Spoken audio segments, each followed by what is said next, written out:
स्वतःचं घर असावं हे प्रत्येकाचं स्वप्न असतं. चार भिंती नाही तर सुरक्षितता, समाधान आणि स्थैर्य याचं ते प्रतीक असतं. वास्तुशास्त्र सांगतं, स्वतःचं घर मिळण्यासाठी केवळ पैशांचीच नाही तर योग्य ऊर्जेचीही गरज असते.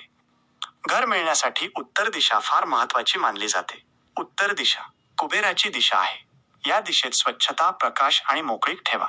उत्तर दिशेला कचरा, जड वस्तू किंवा बंद कपाट ठेवू नका. या दिशेत हिरवा, पांढरा किंवा फिकट निळा रंग शुभ मानला जातो. ही दिशा स्वच्छ असेल तर आर्थिक अडथळे कमी होतात. घर खरेदीची इच्छा असेल तर घरात रोज सकाळी दिवा लावा. दिवा पूर्व किंवा उत्तर दिशेत लावावा. दिवा म्हणजे आशा आणि स्थैर्याचं प्रतीक आहे. यामुळे घराशी संबंधित अडकलेली कामं मार्गी लागतात.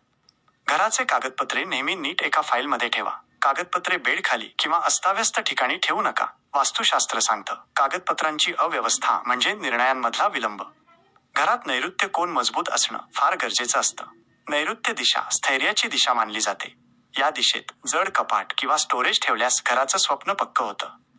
घर मिळवण्यासाठी मनाचा संकल्प खूप महत्वाचा असतो. दररोज 2 मिनिटे डोळे बंद करून मनात म्हणा, हे घर माझं आहे, मी यासाठी पूर्णपणे पात्र आहे.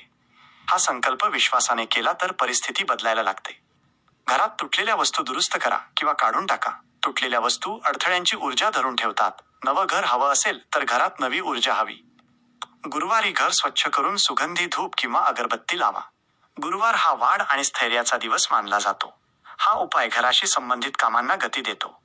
स्वतःचं घर मिळणं हा केवळ योगायोग नसतो, तो संयम, मेहनत आणि योग्य दिशेचा परिणाम असतो. जर तुम्ही स्वतःचं घर घेण्याचं स्वप्न मनात धरलं असेल तर या चॅनलवर आपण अशाच सोप्या आणि परिणामकारक वास्तू उपायांवर बोलणार आहोत. स्वप्न पूर्ण करायचं असेल तर योग्य दिशा स्वीकारा आणि चॅनलला सबस्क्राईब करा.